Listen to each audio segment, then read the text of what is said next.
Police मेरी बेटी का जहेज उठा के ले गई जिसका कुछ दिन बाद निकाह था। ये इल्ज़ाम आयद किया गया है मियां असलम इकबाल की जानिब से, जिनकी गिरफ्तारी के लिए पुलिस छापे मार रही है। और ये तमाम तर जो वाक़या पेश आया, ये मियां असलम इकबाल ने अपने एक ट्वीट में बयान किया है, जिसमें उन्होंने ये भी कहा है कि 9 मई के वाक़े की मैं मज़म्मत करता हूँ, और अगर आपके पास कोई सबूत है कि मैं इसमें किसी तरीके से इन्वॉल्व हूँ तो वो सामने लाया जाए, चाहे वो मेरी वहाँ पे मौजूदगी ही क्यों ना हो, यानी CDR का डाटा ही क्यों ना हो, मेरी कोई ऑडियो कॉल क्यों ना हो, मेरा कोई मैसेज जिसमें आप ये कंफर्म करें कि मैं इसमें किसी भी तरीके से मुलव्विस हूँ। वो कहते क्या हैं इस तमाम तर वाक़े के हवाले से जो पेश आया, जो कहते हैं कि मेरी बेटी का जहेज़ पुलिस उठा के ले गई, मेरे घर वालों को हिरासा किया जा रहा है, इल्ज़ाम उनकी जानिब से लगाया जा रहा है। वो क्या रहे हैं आपको मैं बता देता हूँ। उनकी जानिब से ट्वीट किया गया जी कि अस्सलाम वालेकुम, मैं कुछ हक़ाइक़ अवाम के सामने लाना चाहता हूँ। 9 मई के बाद मेरे साथ और मेरे ख़ानदान के साथ क्या हो रहा है। 7 मई को मेरी ATC लाहौर में बेल कंफर्म हुई तो मैं उसी दिन लाहौर से बाहर चला गया, क्योंकि 31 मई को मेरी बेटी का निकाह होना था। सोचा कि 11 मई को ATC इस्लामाबाद में भी तारीख़ है, लिहाजा उससे पहले जो इंतज़ामात करने हैं वो भी कर लिए जाएँ। दोस्त अहबाब और रिश्तेदारों को भी दावत पर मदऊ कर लिया जाए। बुकिंग फ्लैटिस होटल में करवाई, वहाँ से आप तस्दीक भी कर सकते हैं। 9 मई के वाक़यात इंतहाई अफसोसनाक हैं, जितनी मजम्मत की जाए कम है। इसकी तहकीकात होनी चाहिए, अमलाक को नुकसान पहुँचाने वाले को करार वाकई सज़ा मिलनी चाहिए। वो कहते हैं जी कि पुलिस ने हमारे घरों पर रेड करनी शुरू कर दी। घर पर सिर्फ वालिदा साहिबा, बेटी और बेटा मौजूद थे।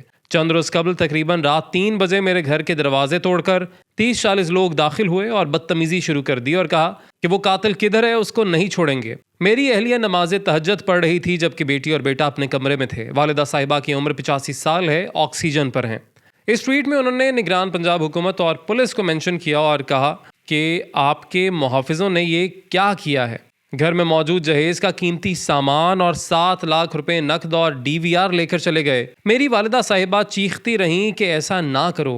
मुहाफिज ने माओ का एहतराम भी ना किया, खूब बदतमीजी की। मैं आपसे यही उम्मीद कर सकता था कि आप लोग इखलाकियात से इतने नीचे गिर जाओगे, शर्म आनी चाहिए थी।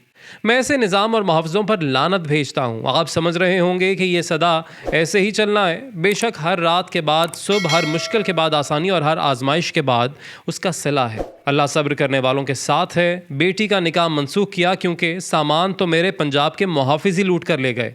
कोई नहीं, अल्लाह तो है। तारीख़ कैंसिल करवाने की बैंक्वेट हॉल फ्लैटिस होटल से तस्दीक कर लें। लूट मार के लिए घरों में दाखिल होते हैं, चादर चार दीवारी का तकद्दुस पामाल करते हैं और खुश होते हैं।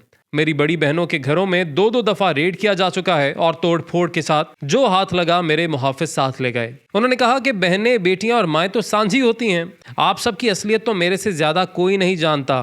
कहने को आपके खिलाफ बहुत कुछ है। वज़ादारी बड़ी चीज होती है जो मेरे बड़ों ने मुझे सिखाई है। इसी तरीके से मज़ीद भी कुछ रिश्तेदारों के हवाले से उनकी जानिब से जिक्र किया गया है और बताया गया है कि किस तरीके से उनके घरों में भी रेड की गई और वहाँ से भी कुछ लोगों को पुलिस साथ ले गई जिनका इससे या मेरी सियासत से कोई ताल्लुक़ ही नहीं है। और आखिर में वो ये लिखते हैं कि मेरी 9 मई के हवाले से कोई ऑडियो कॉल, वीडियो कॉल या क्लिप, कोई मैसेज कुछ है तो सामने लाओ। जियो फेंसिंग कर लें, CDR कुछ तो सामने लाओ। 25 मई को CCPO ने यही कहा था कि मियाँ साहब मुझे पता नहीं था, और 10 बार उसने दोस्त भेज कर माफ़ी मांगी थी और एक शादी पर हाथ जोड़कर भी माफ़ी मांगी कि आपके घर पुलिस मैंने नहीं भेजी थी। अगर ये इस बात से इनकारी हुआ तो दोस्तों के नाम भी बता दूंगा। आखिरी बात, अगर मेरे ख़ानदान के किसी फ़र्द को कुछ हुआ तो FIR chief minister, chief secretary और मुतलका जो थानों से आए उनके SP और SHO पर कटेगी इंशाल्लाह।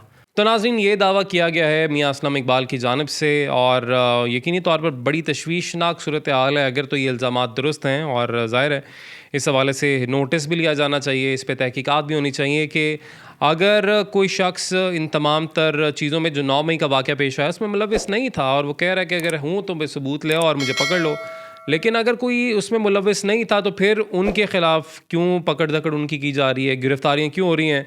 और मुराद रास के हवाले से बड़े लोग सवाल उठा रहे हैं कि जो पंजाब पुलिस की जानिब से, IG पंजाब की जानिब से आज जो प्रेस कॉन्फ्रेंस की गई उसमें ही कहा गया जी मुराद रास की तस्वीर भी दिखाई गई कि ही वॉज इन्वॉल्व्ड, मगर मुराद रास ने क्योंकि प्रेस कॉन्फ्रेंस करके PTI छोड़ दी तो क्या अब वो उसने जो भी कुछ किया या आप कह रहे हैं कि वो इन्वॉल्व था तो उस पर कोई कार्रवाई अब नहीं होगी, यानी जो प्रेस कॉन्फ्रेंस कर देगा उसके खिलाफ कोई कार्रवाई नहीं होगी, जो इमरान खान को छोड़ देगा। ये बहुत सारे सवालात हैं जो आवाम भी जिनके जवाबात जानना चाह रहे हैं। नाज़रीन, अगर आपने YouTube चैनल सब्सक्राइब नहीं किया, बेल आइकन प्रेस नहीं किया, अपडेट्स के लिए तो ज़रूर कीजिएगा। अल्लाह हाफ़िज़।